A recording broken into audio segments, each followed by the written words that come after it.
משחקי הילדות, אתם יודעים, קלאס, גומי, מחבואים, מבוכים ודרקונים. אז כשהיינו קטנים, המשחק היה בעיקר עם הדמיון. היום יש חבורות של מבוגרים שחיים את הפנטזיה. הם משחקים משחקי תפקידים עם דמויות, עם אביזרים. אותם אגב לא מעניין מה אומרים, העיקר שהם נהנים. כתבתה של מיכל פרי.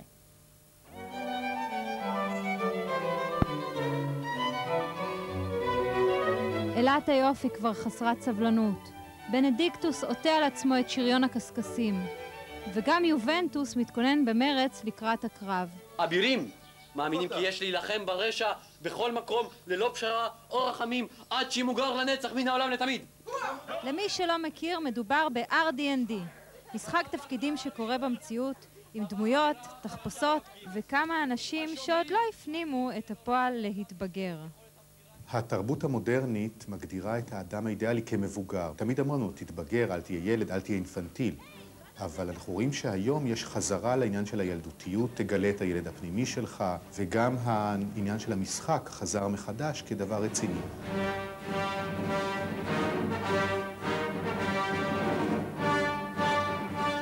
אני אבירה לוחמת מהעיירות של הצפון. אני כנראה אשת אצולה. סוג של סוחר אציל כזה. אלה התפקידים שאני אוהבת. אני אוהבת לשחק אמזונות.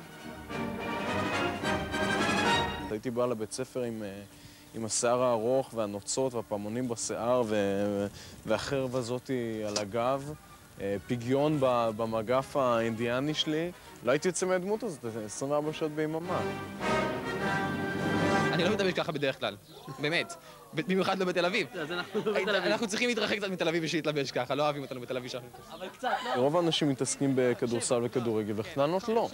זה קשור להפעלת הדמיון והמחשבה בדרך שהיא לא אוטומטית, חייתית, מטומטמת, נבובה עממית. אמרתי את כל הדברים האלה עכשיו?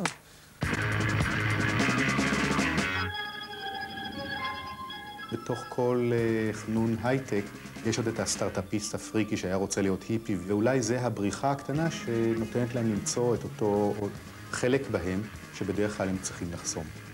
חופשי, בטח, אנחנו חנונים ואנחנו גאים בזה. באמת, לגמרי.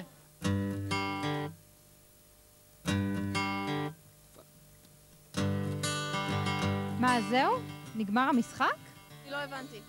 מסתבר שהיו בינינו עובדי אופל, אבל אני לא הבנתי. המנחים של המשחק שתלו שני עובדי רשע.